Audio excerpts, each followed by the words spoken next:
Welcome, everybody. You have made it to episode 3, our final episode in our new Homeschooler series. I'm so glad you're still here. If you're just coming in now, please do go back and start from episode 1. This is part of a 3-part series on how to start homeschooling. If you're back for this episode, episode 3 of the series, that means you didn't get lost in the research spiral, which is where most homeschool moms live for way too long. Overwhelmed, paralyzed, waiting to just feel ready. The trick to breaking out of that, don't ask me how I know, is doing one thing at a time in the right order. But you're new and you've never done this before. So what would be that right order? Well, that's exactly what we did in this series. We are going through all of the 8 steps to begin homeschooling. And I'm so glad you're still here. You are building your homeschool from the ground up right the first time. And if you are just finding this now, please go back and start with episode 1 because the steps do build on each other and you don't want to skip ahead. In the series so far, we have covered our state's legal requirements, how to make your exit plan, how to figure out your homeschooling style so that you don't waste hundreds or thousands of dollars on the wrong curriculum. And then in episode 2, we tackled deschooling, which is different than unschooling, by the way, and it's about shedding that school mindset so you don't recreate the system at home that you're trying to leave. And you'd be surprised how many people do that and then they end up miserable. And I don't want that for you. We want something better for our kids, right? We don't want to replicate the same system that we just left just at home. So that is super important because no one wants to throw money down the drain with buying the wrong curriculum. We also talked about dreaming with our kids and how to actually choose curriculum in the right way without wasting your money. So here we are now. That is your foundation. Today we are going to be finishing what we started. I'm so thrilled. And I saved these 2 topics for last on purpose, not just because we're doing things in the right order, which we are, but because these are the ones that tend to haunt homeschool moms the most. So let's just park here for a hot second. Schedule. What does a homeschool day even look like? How long should a homeschool day take? When do we start in the mornings? When does laundry happen? When do you happen? I get it. I homeschool 4 kids. I work full time. I want to be a good wife and a mother and all of the things. So how do we do all of that? It's valid and it's somewhat countercultural, but there is a way and we're going to talk about it. And then we're going to go into the whole socialization question, community. You know, the question that your mother-in-law will not stop asking, but I also know that it lives rent-free in your head because it did in mine. How much socialization does a child actually need? We all want our kids to be healthy. What does that look like? These are all valid and we are going to tackle them today. I'm so excited. By the end of this episode, you are going to have answers and you're going to have real ones, not just vague encouragement, actual frameworks that you can use. And there's one thing that I'm going to teach you today that I want you to write down and stick it on your fridge. It's going to change everything. And if you haven't grabbed the new Homeschooler roadmap yet, now would be a great time to do that. It is completely free and it is the companion guide to this series. It's listing out all of those 8 steps, what to do for each one, tons of links, and then also episode playlists that will help you with what to do next when you finish this series. And it's going to answer all those questions that are keeping you up at night. And how do I know what those questions are? It's because my calling is to help you become the best homeschooler that you can be, because I truly believe that the best place to educate a child is in a loving home with a motivated parent. And it lights me up and brings me joy when you feel equipped to homeschool your kids. But also it doesn't happen by accident. We can't build beautiful homeschools on Facebook advice and a prayer. So I'm so glad that you found this series and I'm looking forward to getting to know you more. All right, let's finish this.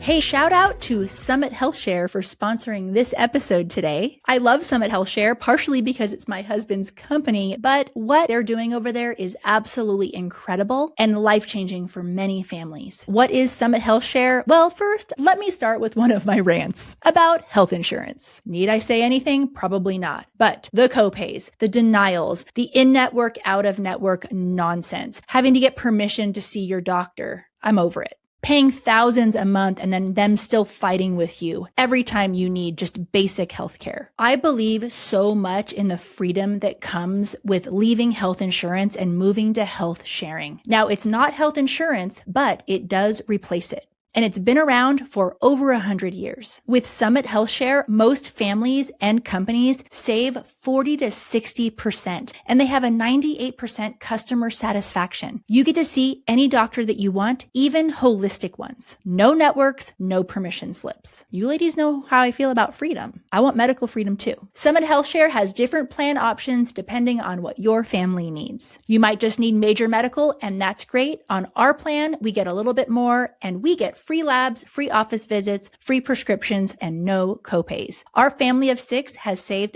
$1,000 a month. And if it sounds too good to be true, it's not. It's actually how healthcare should work. We've just been accustomed to overpaying for our healthcare. And a lot of us don't need to do that. So if you are on traditional health insurance at all, here's what I want you to do. I want you to go to summithealthshare.com. When you get to the homepage, you'll see the savings calculator. Go ahead and click that. It takes only 2 minutes. And when you see those numbers, what you should be paying for the healthcare you need, you are going to be grabbing the phone so fast. And when you do grab the phone, guess what? You're not going to have a chatbot answering. You're going to have a real person answering the phone, because healthcare is a serious thing and you're going to have really personalized questions, and they are used to answering all of them. Tell them all of your concerns, all of your questions, and they will tell you full stop if this is going to be a fit for you or your family. And tell them that you listen to the show, because I want you to have the VIP treatment. Go to summithealthshare.com today, and the link is in the show notes. This podcast is also brought to you by the Christy-Faith list. Now hold up, because I want you to know what this is. I'm really proud of what the Christy-Faith list has become. It started really scrappy, just compiling recommendations, because I was fed up with guessing which businesses and providers and doctors weren't going to give me a hard time when I walked through those doors. And I had tons of friends and family members with nightmare situations where they felt like they were walking into an ambush situation just when they were trying to get help for their families. And I was sick and tired of the discrimination that homeschool families were getting. But since then, it has grown into a massive directory of colleges, businesses, yes, still those doctors' offices, reading specialists, occupational therapists, homeschool graduates that are in business themselves now. You name it, all in one place. Because why wouldn't we want to do business with the people who share our values and actually want to work with homeschool families and not give us a hard time? It is completely free for homeschool families to search. And if you are a business owner or part of an organization that loves homeschool families and wants to reach more homeschool families and grow your business in that way, please sign yourself up. We want to know who you are. It's the place where homeschool families support the people who support us.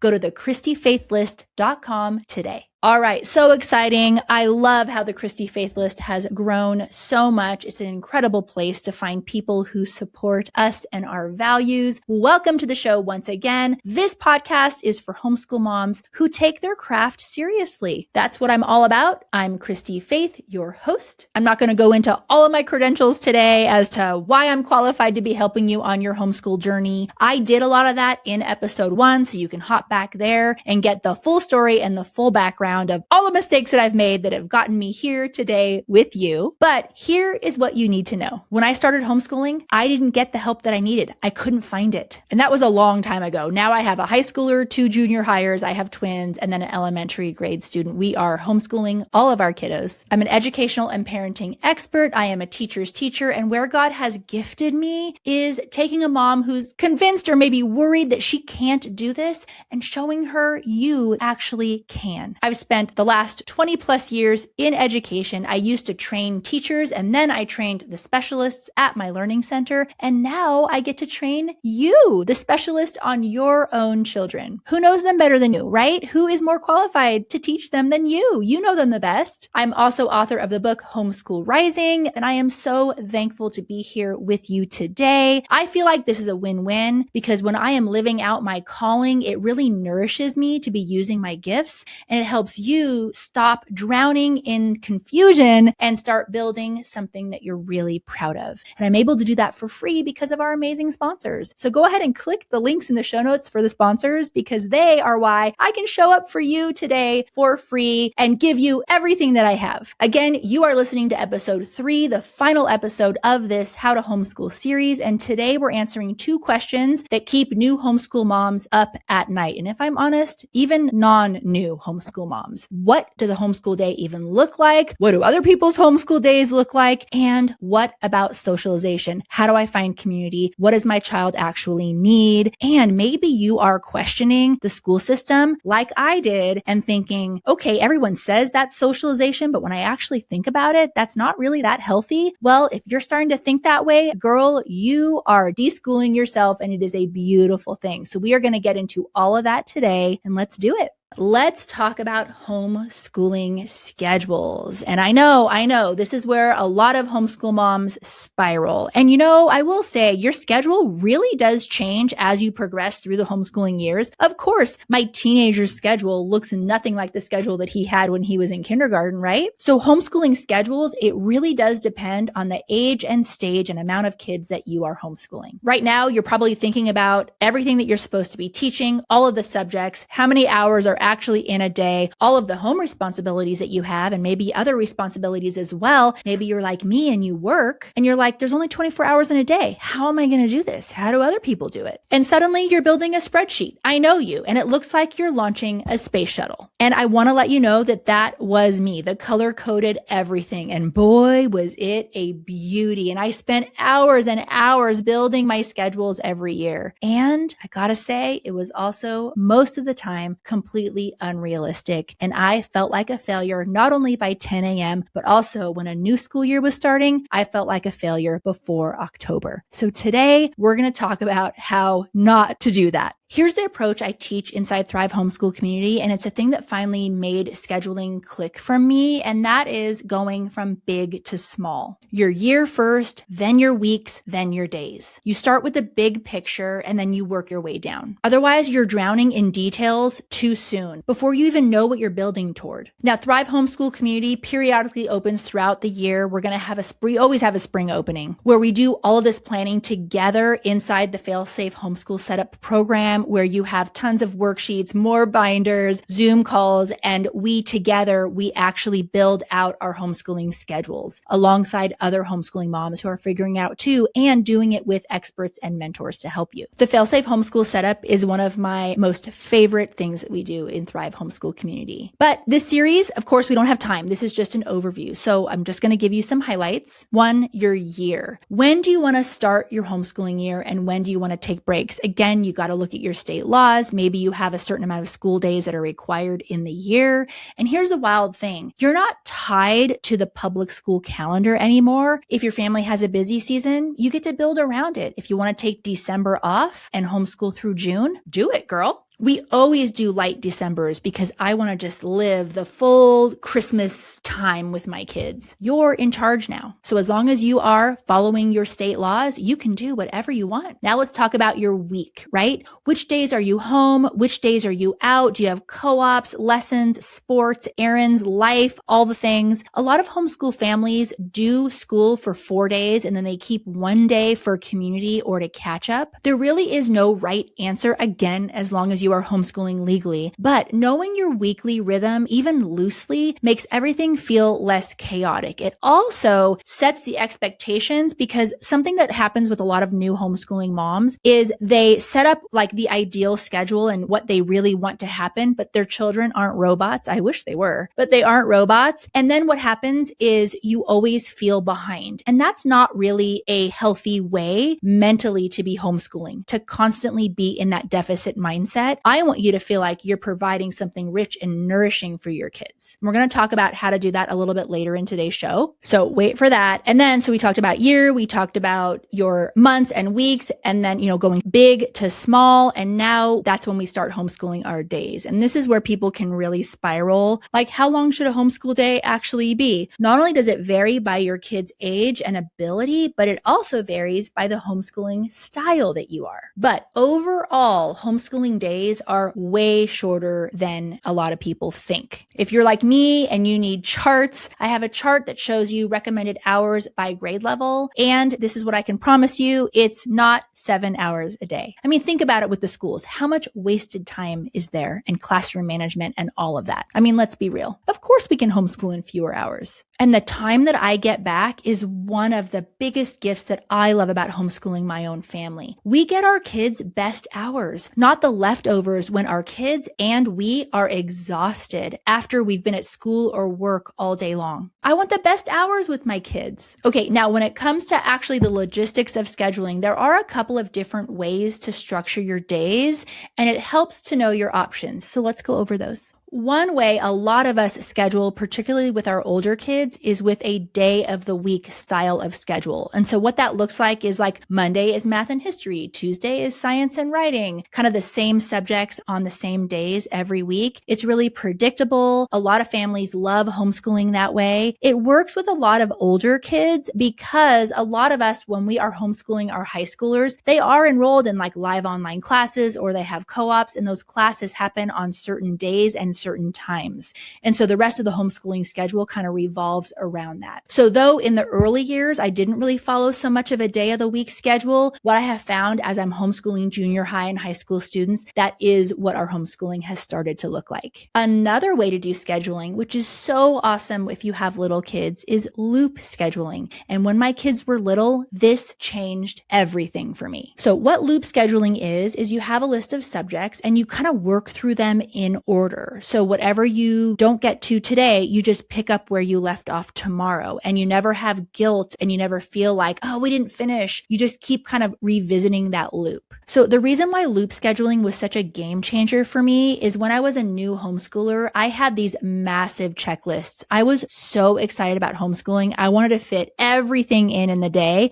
And guess what happened? We didn't get to everything and we tuckered out. And then I felt like a failure every day. And then I discovered loop scheduling, and it made me stop feeling like a failure. I kid you not. It was literally the magic fix to my homeschool in those early years when I had a toddler and early learners and all of that. So in my How to Homeschool guide, which is in the roadmap download, by the way, everything that I'm talking about today, it's all free downloads for you, and they're available to you in the roadmap. I go into a little bit more detail and I show you an example of a loop schedule. So make sure that you grab that if this interests you and if you have little kids. Also, I want you to know that I have an additional free download for you called Sample Schedules, and these are real examples of homeschooling schedules for every age and stage, preschool through high school. And my actual schedule is in there too, a version of it. Sometimes it's just helpful to see what has worked for other families and then see if it can work for you or tweak bits of it. You know what I mean? Again, everything is going to be in the show notes. And I want to stop right here and tell you something that most people won't tell you. The type of schedule that you pick, it matters way less than the mindset underneath it. And that's what I want to give you next. We have to go to a quick commercial. Please don't fast forward the commercials.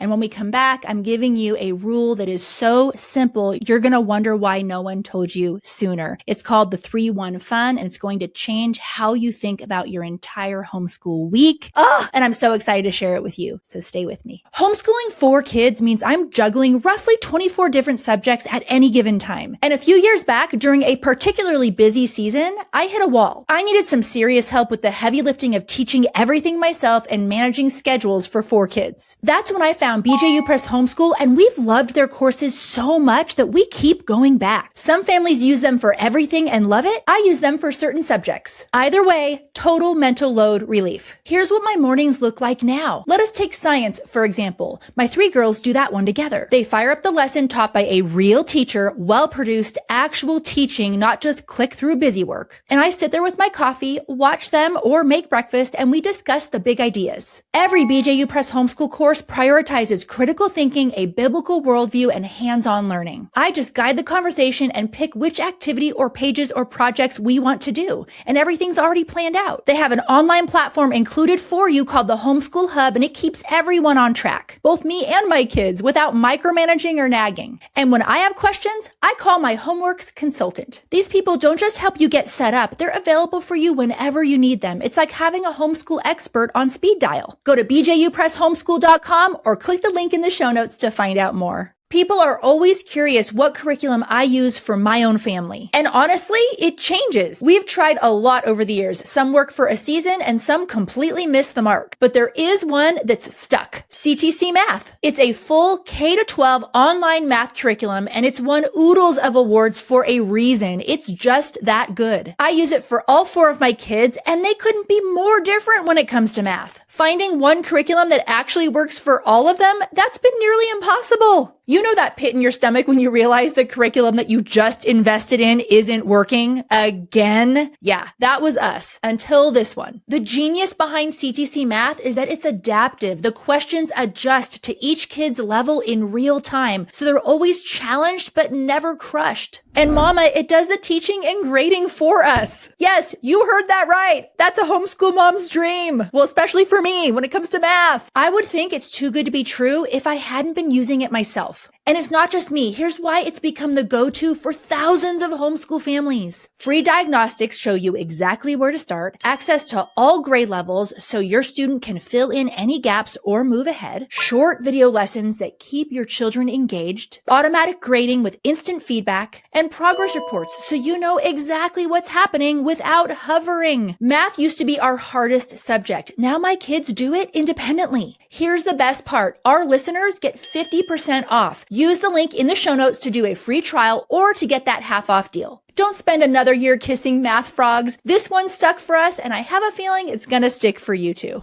Okay, welcome back. Here it is, the thing that I want you to write down. Stick it on your fridge. Tell your spouse about it. This is the mindset shift that changed everything for me. After loop scheduling, that was pretty mind-blowing, but this was second, and it is called the 3-1-FUN rule. I actually made it up after weeks of ruminating on deschooling myself. So what the 3 means is that every day focus on your 3 most important subjects. That's it. Not 7, not 12, 3. Now, it doesn't mean that you're not going to get to more, but focus on getting those 3 important subjects done. For most families, that's going to be math, reading, and writing, the core stuff. Now, again, I'm not telling you to not do the other stuff. What I'm helping you with now is kind of a mindset shift that will change everything and make you love your own homeschool. And the reason why I say those 3 is that when everything falls apart and you don't get to those subjects beyond the 3, at least you know that that day your kids got a solid foundation. So that was the 3. And now the 1, because we're doing 3-1-FUN. So the 1 means every day have at least one moment of real connection with your children, preferably each one individually. And it doesn't need to be a big fancy thing. It's just a time where you're not teaching, you're not correcting, you're not barking orders. You're just connecting, making them feel loved. This could be a read aloud. Maybe it's a conversation at lunch. Maybe it's a walk around the block. I know right now with my teenager and sports, it's the car ride. I love the car ride with my son right now. It's just one moment where no one is on their phones and you are just with your kids, enjoying them and making it known that you just love being around them. Okay, so that's the 1. And then the last piece is the fun.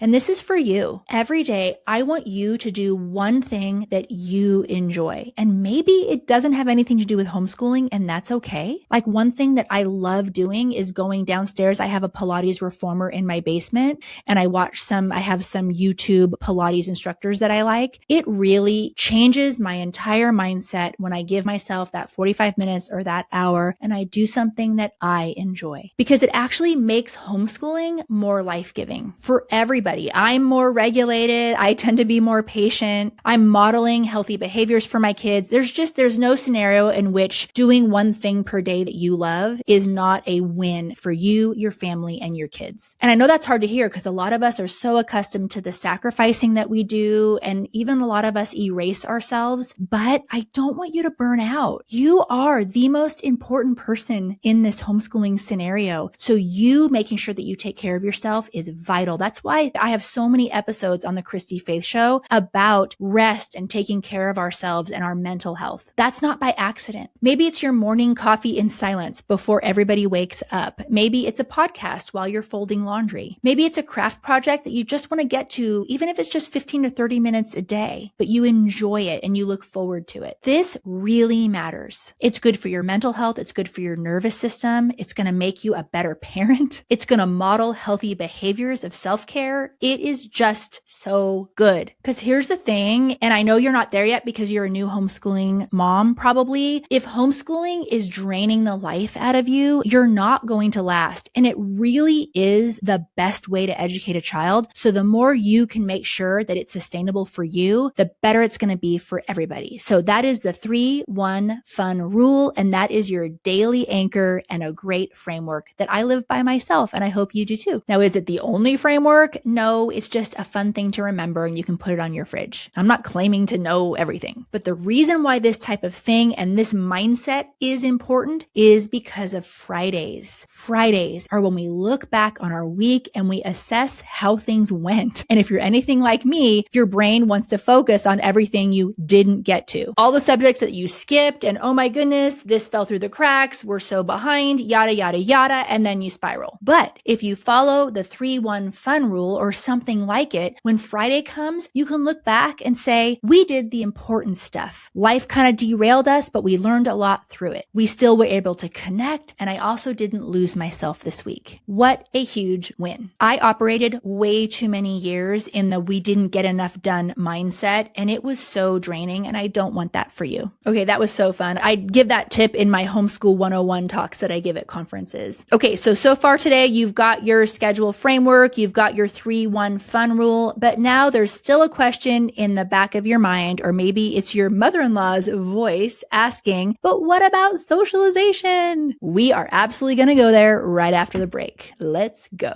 I've got some news. There's a new reading curriculum that ditches workbooks and drills for fun and games. If you're thinking fun and games sounds a little too good to be true, it's not. 98% of children improved their reading test scores in just 6 weeks with the Reading Skill Set by Love Every. It's a phonics-based program that follows the science of reading, but makes learning to read fun, motivating, and confidence boosting because it happens by playing games and then practicing with just right skill level books. Kids love it and parent educators love it. And it works. Visit loveevery.com/Christy-Faith today and use code Christy10 to get 10% off your purchase of the Reading Skill Set by Love Every. That's lovevery.com/Christy-Faith. Anyone else notice the quality of grocery store food getting worse? I'm not talking about prices. I mean the food itself. Strawberries that taste like nothing, lettuce that's slimy by day 3, chicken that looks grayish,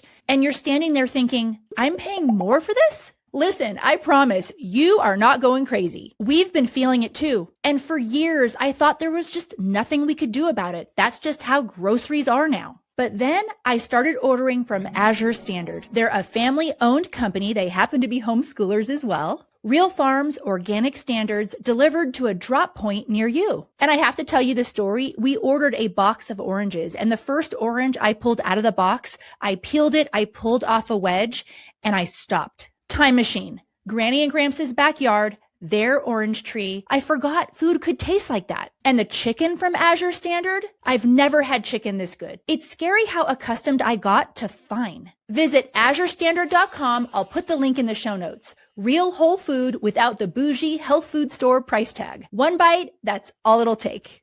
Welcome back. Let's talk about socialization and community. It is the last step in homeschooling. Honestly, I think it is the thing that you look for at the very end. Some moms enter homeschooling already knowing what community they're going to be a part of and what socialization will look like, and that's totally fine. But it's also not a bad idea to kind of save it to the end, because once you know your homeschooling style, just like those curriculum options that I was talking about earlier, where most curriculum is sold in one of those 9 pedagogies. So if you know your pedagogy or your style ahead of time, you're going to make a better purchase. The thing about homeschooling groups is they often also adhere to a certain homeschooling style or pedagogy. And again, I've learned this the hard way. I have joined co-ops and then had to awkwardly leave, and it was not fun because I didn't do enough homework ahead of time. So I am giving you your homework. It's not really a lot of homework, but here is a huge trap that brand new homeschooling moms fall into all of the time. Society tells us that said, our kids are going to be weird. They're going to be unsocialized. And so what do we do when we start homeschooling is we make sure we're in the co-ops, we're in the sports, we're in the groups, we're in the clubs, we're in all of the things.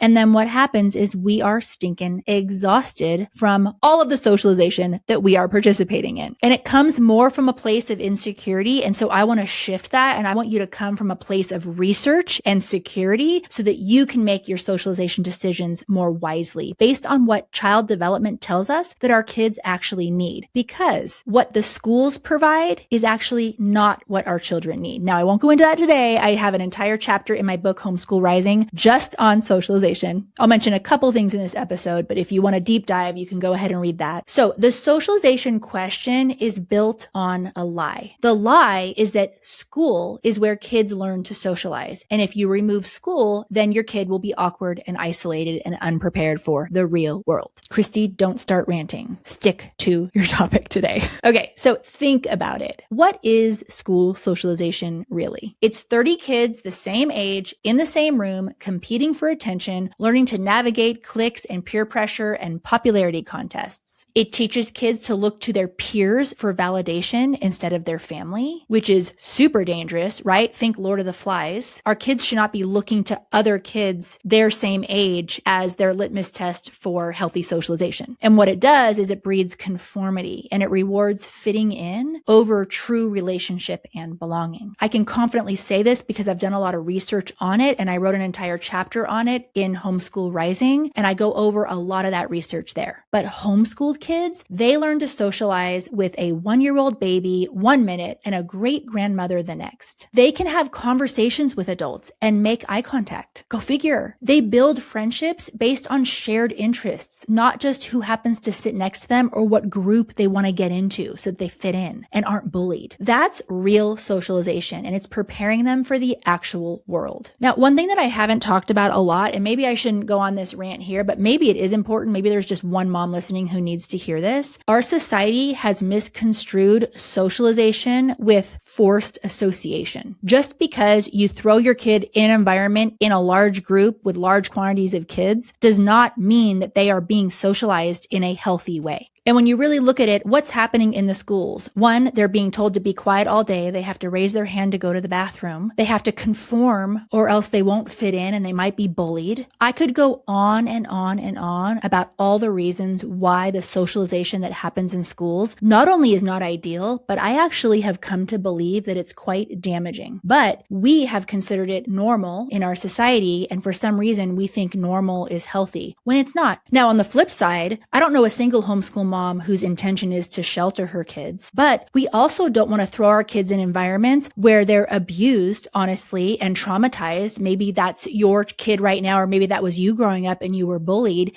And then we're taught that the kid just has to endure it because they have no freedom. I mean, is that an adult that you want to raise? An adult who feels like they have to stay in abusive situations? I mean, we really need to think about what is not being said about the socialization that happens in schools. Okay, maybe that was a little bit too much for you right now. I don't know, but I just felt like I needed to go there. But in terms of socialization and what healthy socialization looks like for children, there actually is quite a bit of research on this. And you don't need to have your kid around other kids every day of the week. It really depends on your kid too, if you have an introvert or an extrovert. I have one child where they want to be around people all of the time, and we're always looking for things for that child to do. And they love that. That fills their cup. And then we have another child who we really have to push to go out socially because that particular child is an introvert, and that is totally okay. But we also want healthy socialization for that child as well. And the child who's the extrovert, we also want that child to learn about the value of downtime and alone time. So to say that socialization is just a cookie cutter answer really is inaccurate. So to start, maybe it's a co-op, maybe it's a church group or youth group or sports or a play group. There's all sorts of ways that your kid can make friends and be around other kids. And of course, we want our kids to have friends. But what I do want you to know is you're going to be tempted to participate in all of the things, and you really probably don't need to do that. You need to figure out what's going to work for your rhythm and your family. And quite frankly, we're always adjusting it. And sometimes we have seasons, like if we have a sports season where we're just really busy healthy. And then we just kind of make sure that after that big sports season that we kind of have a little bit of downtime after that, right? It's all kind of a balance. And as long as we're just evaluating it and making everything work and be healthy, and that's always in our minds, we will be just fine, and so will you. So I do want to mention another free resource here. If you're thinking of joining a co-op, and they are great, we love our co-op. A lot of homeschooling families do co-ops either once or twice a week. I have a free download called the 15 Questions to Ask Before Joining a Co-op, and it will help you figure out if a co-op that you've maybe visited or heard of is a fit for you or not. And that link will be in the show notes, and it will also be in the roadmap. And then a great tip that I've learned along the way, and I learned it from somebody, but I can't remember who, or maybe it was multiple people that shared this with me. Something really helpful is the next day, the day right after you have a big outing or a co-op, is have a down day and really set that boundary and protect it. For me, 2 days out in a row, even today with my kids who are older, what that means for me is that I get behind on everything. I get behind on my work, on my household stuff, on my laundry, and we also get behind on homeschooling. So that's kind of a pro tip that's really worked for me over the years, and a way that allows me to know when I have to say no to something, even when it sounds pretty amazing. I can schedule it for a different day. So protect your time. That's where the magic happens, and that's where you're going to find balance. If you want to go deeper on this, if you have more questions about socialization, maybe you have family members asking about it, or you just want to feel confident when people ask you and know what to say, I have an entire chapter in my book, Homeschool Rising, just on socialization. I break down the research, I talk about the myths, and I go into what healthy socialization actually looks like. And I will link that in the show notes. And what I discovered is that there are actually 13 characteristics of a child who is experiencing healthy socialization. And I was shocked to find out in my research that not a single one of those items requires a school environment.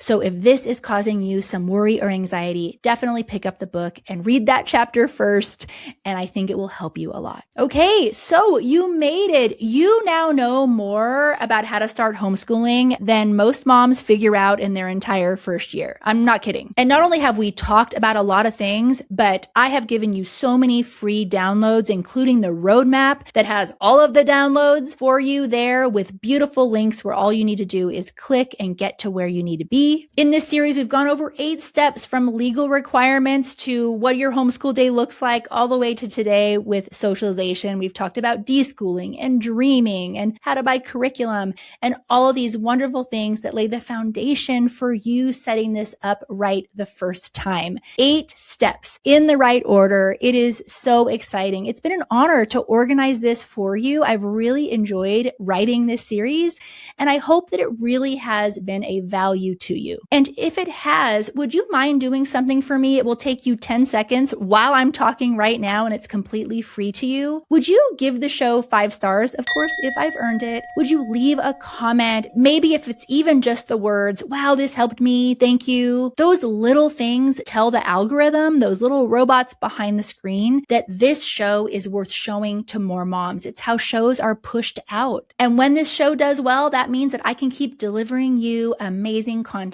So please do 2 or 3 of those things. And of course, if someone comes to mind while you're listening to this, maybe it is a family member or a mother-in-law or a spouse who could benefit from listening to this series, would you go ahead and send it to them too? And if they have any questions, they can email us. And you can too. We read every email. I just want to make sure that the moms who need to hear this information are able to get it. And if all you do is stay a listener for the rest of your life, mwah, I love you for that. Thank you so much. And thank you for engaging in the shows. I know so many of you make sure to do that every single episode, and I see it, and it's not lost on me. Thank you so much. So also, please do check out the sponsors for this particular episode. I really do turn down most brands that want to work with me. I get DMs and emails every single day. If a sponsor is sponsoring this show, it's because I like them, I believe in them, and I use them. And I figure if you're spending that money anyway on curriculum, on groceries, on health insurance, on the things, you might as well click those those links and see if what they have to offer is a fit for you. Why not, right? And they really love homeschooling families and want to reach homeschooling families. So there's that.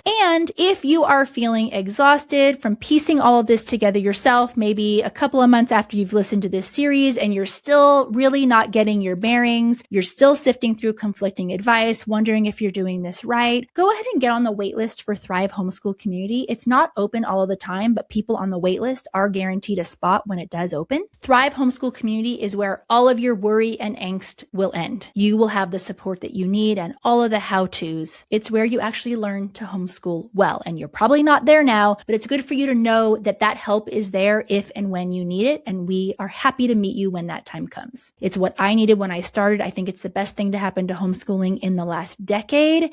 And we absolutely love being in there. We have hired experts. We have frameworks. We have something called the Fail-Safe Homeschool Setup that walks you through, like in detail with all the worksheets, what we covered in this series. It is just an amazing place for you to get the individualized help and coaching that you need. I don't want to go on and on about it because you're not there yet, but sometimes a little bit of detail is helpful for you to know that it's there if you need it. Now, before you go, this is really, really important, okay? I want you to hear this. So I know right now that you're probably scared. I know that part of you is still wondering, what if I mess this up? What if I mess my kid up? What if my kid ends up resenting me later? So I want to tell you a truth about messing up this homeschooling thing. One is you can. Like, there are bad parents out there who homeschool and they do a really crappy job. That exists. The fact that you are listening to this series and want to do a good job, that alone means that's not going to be you. You also very well could mess this up if you think that a good education is a pile of content and state standards. I don't want you to think that your job is to replicate school at your kitchen table. If you make this about checking boxes instead of knowing your child